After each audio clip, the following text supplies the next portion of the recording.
Hi everybody. Today we are talking about criticism and defensiveness. How many of you feel criticized by somebody in your life? It could be somebody at work, but in many cases in caregiving situations, it could be the person you care for. It could be your elderly parent. And in other cases, it could be your siblings who maybe think you're not doing a good enough job and they're not helping out, or maybe they are helping out and they still think that you aren't doing a good enough job. So let's talk about what criticism is and defensiveness and how we can respond to all of this in a more positive manner. I'm Pamela D Wilson. My website is PamelaDWilson.com. A lot of hope, help, support, articles, podcasts, videos, an extensive course for caregivers of elderly parents. And if you're watching this on my YouTube channel, click below, follow my channel, share it with other people that you know who are looking for hope, help, and support. So let's start by talking about criticism. A lot of times, criticism or the reactions of other people to us are more about them. And this is really something to think about when this happens to you so that you can stop that immediate response of, oh, this person is a jerk, or they're a bad person, or, I feel bad. They've hurt my self-esteem. They've hurt my feelings. When you think about an attack or criticism, it's really more about the other person, right? Their day, how their relationships are going, what's going on in their life, their stresses, and they're just kind of like projecting it and taking it out on other people because they don't know how to cope with it. Now, if you are the person who's criticizing, think about this. What are you critical about?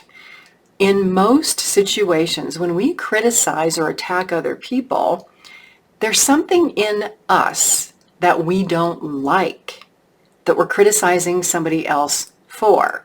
So whatever that is, next time you criticize somebody, stop yourself and think a minute and say, why am I doing this? Is there something in myself that I don't like? Was I ever criticized for this? Why am I doing it?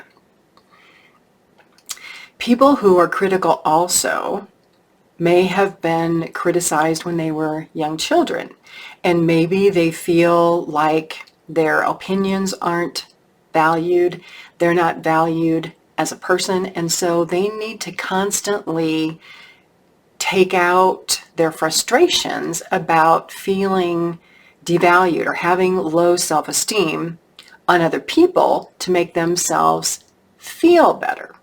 Okay? The other thing in all of this, and it's kind of not criticism, but it's more of, I call it helpless behavior or attention-seeking behavior, or the fact that you don't know how to deal with something. So let's say that you're a caregiver for parents and you have two brothers and sisters, and you complain to your brother and you complain to your sister about your mom, but you never have a direct conversation with your mother. So what happens is your brother and your sister go to your mom and say, wow, you're making Sally Sue feel really bad. She's exhausted taking care of you. And what that really sets up is the brother and the sister are trying to do a good thing, right? But mom's getting angry and upset because she's hearing this from other people.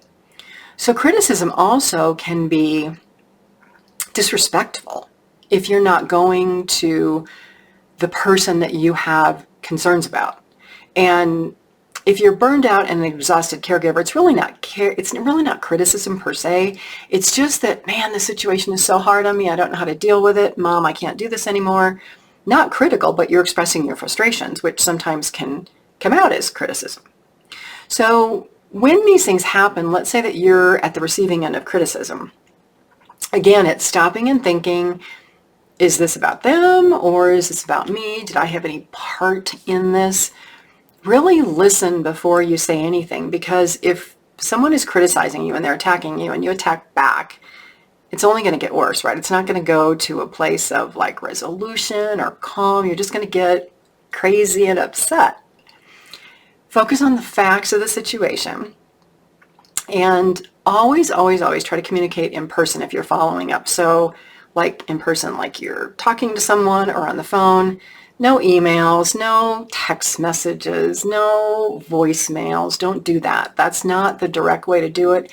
And a lot of what you say or type can be misunderstood, and it can really make the situation much worse.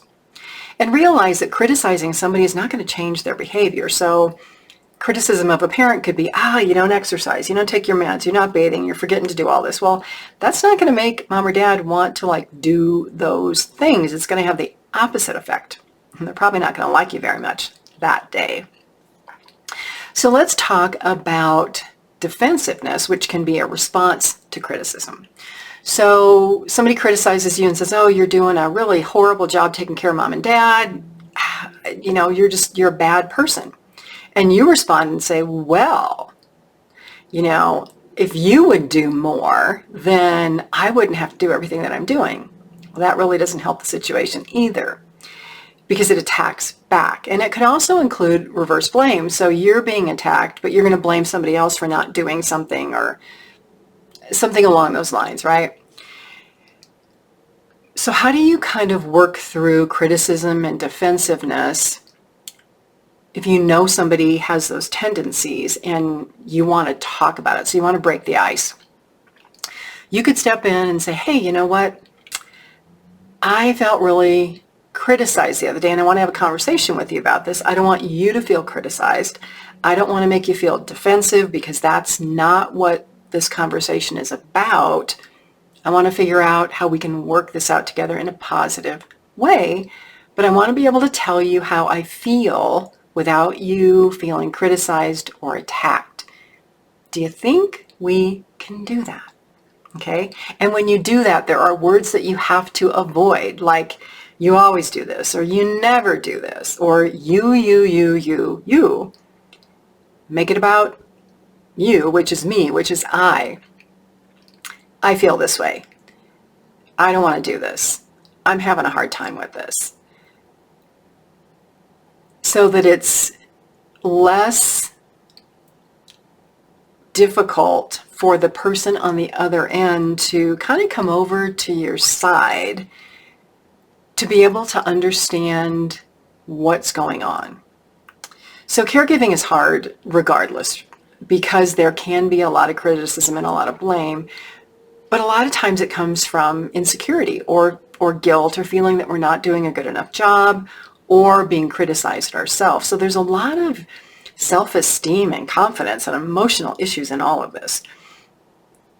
If you're noticing any of this in your life, it's really important to be reflectful on yourself. So stop blaming other people, stop criticizing other people. And if you have the tendency to start to do that, stop yourself. Immediately stop yourself and say, why am I doing this? Why do I feel like I have to do this? Is there something inside of me?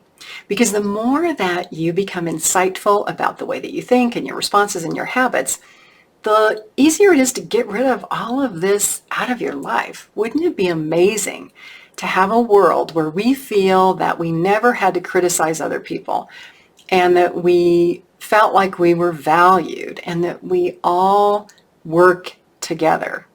That would be pretty amazing. I'm Pamela D Wilson. My website is PamelaDWilson.com. On there, a lot of hope, help, support for caregivers and aging adults. My online course, my podcast, The Caring Generation, articles, my book, The Caregiving Trap, my blog, and you are welcome to come on over to my private Facebook group. It's called The Caregiving Trap. So many nice caregivers in there from all over the world who are very accepting and compassionate. Thanks for being here for this video. A reminder, press those buttons below, follow me, share with others you know who are looking for hope, help, and support. Have a fabulous day today. I'll see you all again soon in another video.